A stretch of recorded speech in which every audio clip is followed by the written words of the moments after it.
प्रिय भक्तगण, आपके अपने भक्ति और motivational channel moral my story में आपका हार्दिक स्वागत है।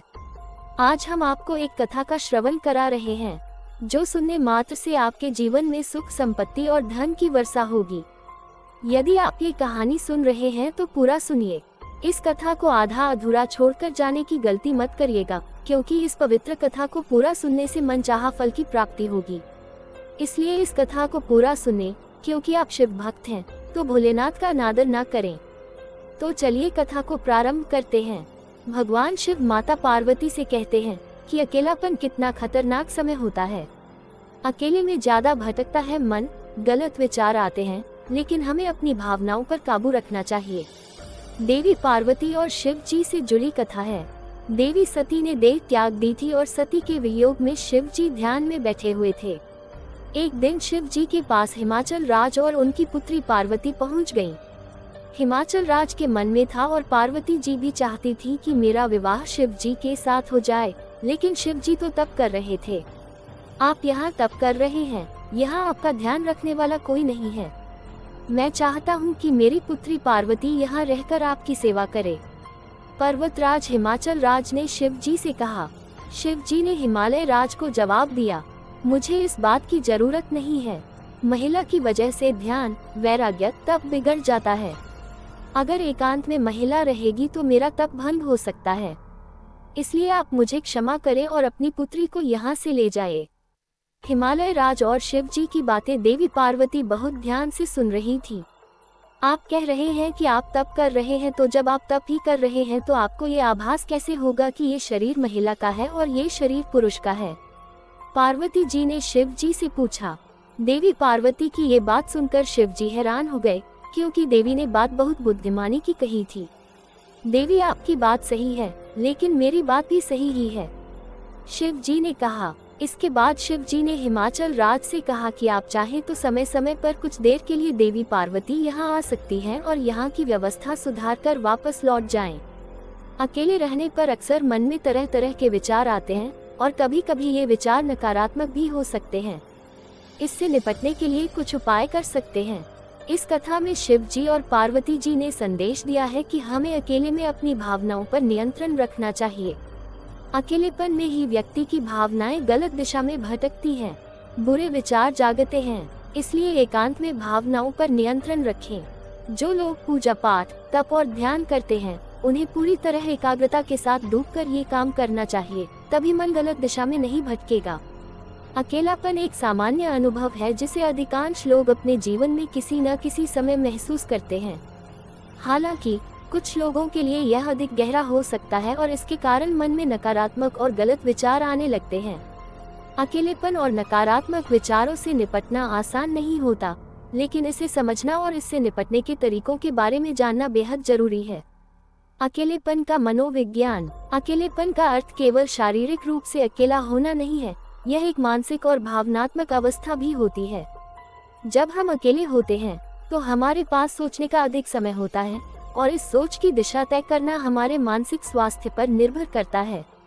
अगर हमारे मन में सकारात्मकता है तो इस समय हमारे लिए आत्मनिरीक्षण और आत्मविकास का हो सकता है, लेकिन अगर हम नकारात्मकता से घिरे हैं तो इस समय हमारे लिए एक चक्रव्यूह बन सकता है, जिसमें फंसकर हम गलत विचारों और चिंता में डूब सकते हैं। गलत विचार क्यों आते हैं? गलत या नकारात्मक विचारों का आना सामान्य होता है, लेकिन जब ये विचार लगातार हमारे दिमाग में बने रहते हैं तो यह चिंता का विषय बन जाता है। गलत विचार आने के कुछ कारण हो सकते हैं जिनके बारे में भगवान शिव बताते हैं, जो इस प्रकार हैं। 1. अत्यधिक चिंतन। जब हम अकेले होते हैं तो हमारे पास बहुत समय होता है, और अगर इस समय को हम नकारात्मक विचारों में लगा देते हैं तो यह एक आदत बन जाती है। बार बार एक ही बात को सोचते रहना हमें और अधिक चिंतित और दुखी कर सकता है।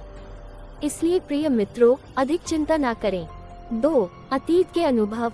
अतीत में हुई कोई घटना, दुर्घटना या अनुभव जो हमें दुखी या असहाय महसूस कराता है और अकेलेपन में बार बार हमारे मन में आ सकता है। ऐसे अनुभव हमें अपराध बोध, शर्मिंदगी या गुस्से में डाल सकते हैं। 3. असुरक्षा और आत्मसंदेह। जब हम अकेले होते हैं तो हमारे मन में असुरक्षा और आत्मसंदेह के विचार भी आ सकते हैं। हम सोच सकते हैं कि हम पर्याप्त अच्छे नहीं हैं, या हमें किसी से प्यार नहीं है, या लोग हमें हमेशा गलत समझते हैं। क्या मैं बहुत बुरा हूँ? लोग मुझे गलत क्यों मानते हैं? इन कारणों से हमारे मन में गलत विचार आते हैं। 4. समाज का प्रभाव। सोशल मीडिया और समाज के मानदंडों से भी हम प्रभावित होते हैं। जब हम देखते हैं कि दूसरे लोग खुश और सफल हैं, तो हम अपने जीवन से असंतुष्ट हो सकते हैं, और यह असंतोष नकारात्मक विचारों को जन्म दे सकता है। अतः हमें दूसरों की सफलता से ईर्ष्या नहीं, बल्कि उनसे व उनकी सफलता से प्रेरणा लेनी चाहिए। अकेलेपन से नकारात्मक विचारों को कैसे रोकें?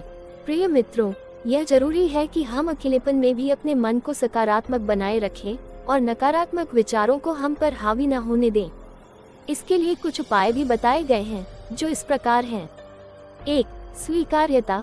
सबसे पहला कदम ये है कि हम अपनी भावनाओं को स्वीकारें। ये समझें कि अकेलापन एक सामान्य भावना है, और इसका मतलब यह नहीं है कि हम किसी भी तरह से कमतर हैं। जब हम अपनी भावनाओं को स्वीकारते हैं, तो हम उन्हें बेहतर तरीके से प्रबंधित कर सकते हैं। 2. सक्रिय दिनचर्या। एक सक्रिय दिनचर्या रखना बहुत महत्वपूर्ण है। जब हम व्यस्त रहते हैं, तो हमारे पास नकारात्मक विचारों के लिए समय नहीं रहता। अपनी दिनचर्या में योग, व्यायाम और ध्यान जैसे शारीरिक और मानसिक गतिविधियों को शामिल करें। ये न केवल हमें शारीरिक रूप से फिट रखते हैं, बल्कि मानसिक रूप से भी हमें मजबूत बनाते हैं। 3.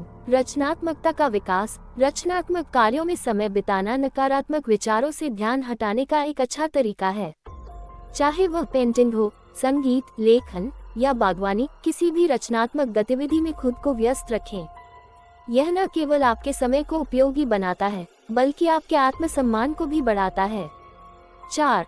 समय का सही उपयोग। अकेले समय का उपयोग अपने आत्म विकास के लिए करें।